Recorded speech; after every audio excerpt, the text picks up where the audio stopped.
बिस्मिल्लाहिर्रहमानिर्रहीम।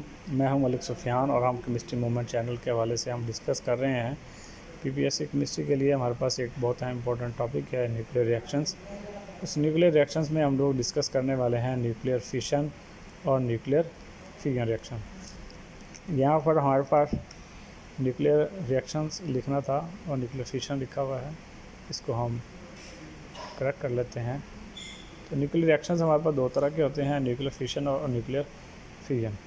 Nuclear fission क्या होता है? न्यूक्लियर फिशन में होता है कि अगर आप कोई न्यूट्रॉन की बम्बार्डमेंट करते हैं किसी हैवी न्यूक्लियाई के ऊपर जो कि रेडियो एक्टिव एलिमेंट हो सकता है, तो वो हमारे पास स्प्लिट होकर लाइट न्यूक्लियाई में तकसीम हो जाएगा, लाइट न्यूक्लियाई में डिवाइड हो जाएगा और आपके पास जो 3 न्यूट्रॉन रिलीज़ होंगे उसके साथ और एनर्जी रिलीज़ होगी।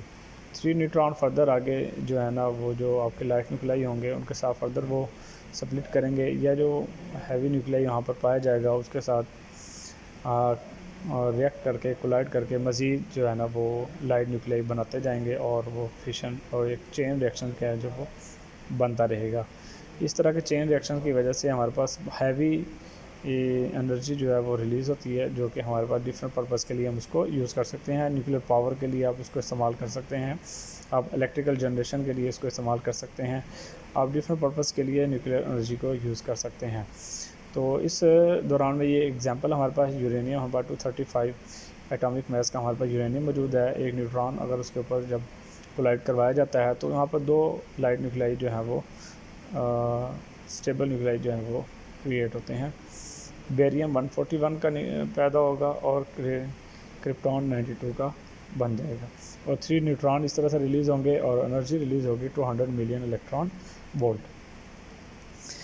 न्यूक्लियर फिशन रिएक्शंस हमारे पास होता है किस तरह से है, उसका मैकेनिज़्म क्या है वो हम देखते हैं कि न्यूट्रॉन है न्यूक्लियस के साथ कंबाइन होते हैं, ये कोलाइड होते हैं। कोलाइड होने के बाद उसकी जो स्ट्रक्चर है वो डिफॉर्मेशन हो जाती है, चेंजिंग आती है। चेंजिंग जो आती है वो बहुत ही क्विकली आती है, डिफॉर्मेशन हो जाती है बहुत तेज़ी के साथ, वो दोबारा से वापस ओरिजिनल पोजीशन में नहीं जा सकती। वो ये बेरियम और क्रिप्टॉन की फॉर्म में जैसे डिफॉर्मेशन हो जाती है और 3 न्यूट्रॉन उसके साथ रिलीज़ होते हैं और फिशन फ्रैगमेंट्स जो हमारे पास बन जाते हैं, ये बेरियम है, क्रिप्टॉन है और ये न्यूट्रॉन है।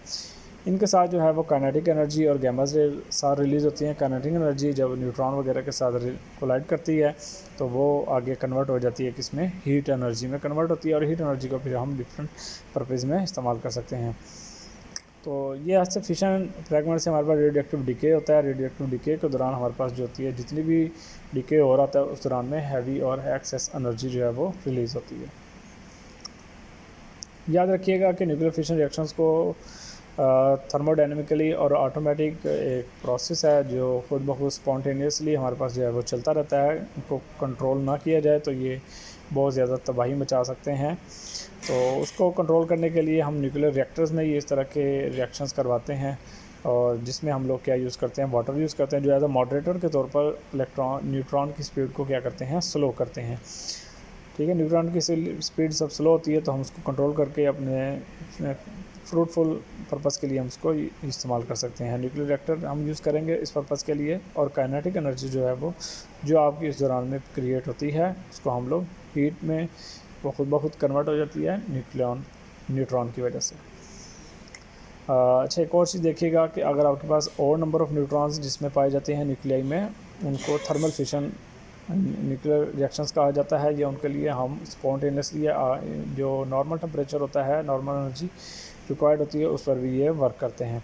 अगर आपके पास इवन नंबर ऑफ़ न्यूट्रॉन्स हैं, इवन नंबर ऑफ़ न्यूट्रॉन्स पाए जाते हैं किसी भी एटॉमिक मास में, तो वहाँ पर हमारे पास जो एनर्जी रिक्वायर्ड होती है वो हमें इसको स्टार्ट के लिए वो 1 मिलियन इलेक्ट्रॉन वोल्ट की एनर्जी स्टार्ट होती है। और एक और चीज़ देखिएगा, अगर हम उसके न्यूक्लियर रिएक्टर में यूज़ कर रहे हैं तो हम 20,000 जो किलोमीटर पर सेकंड न्यूट्रॉन की स्पीड होती है, हम उससे उसको स्लो डाउन करके 2 किलोमीटर पर सेकंड करीब उसकी स्पीड पर उसको वर्क करते हैं। आइए कुछ मैंने इसकी हिस्ट्री बनाई है कि न्यूक्लियर फिशन रिएक्शन जो है वो कैसे और इनका क्या बैकग्राउंड है, कैसे स्टार्ट हुए। 1911 में आपको याद होगा कि रदरफोर्ड ने एक एटॉमिक मॉडल पेश किया था। एटॉमिक मॉडल में उसने इलेक्ट्रॉन और न्यूक्लियस का एक कॉन्सेप्ट पेश किया था कि इलेक्ट्रॉन जो है वो न्यूक्लियस के इर्द क्या करते हैं, रिवॉल्व करते हैं। 1913 में नील बोर ने क्वांटम का कॉन्सेप्ट करते हुए पेश किया था कि इलेक्ट्रॉन जो है वो क्वांटम शेल में जो है ना रिमूव करते हैं उनकी एनर्जी कांस्टेंट होती है। अगर वो एक शेल से दूसरे शेल में जाएंगे तो वो अपनी एनर्जी रिलीज या एब्जॉर्ब करेंगे।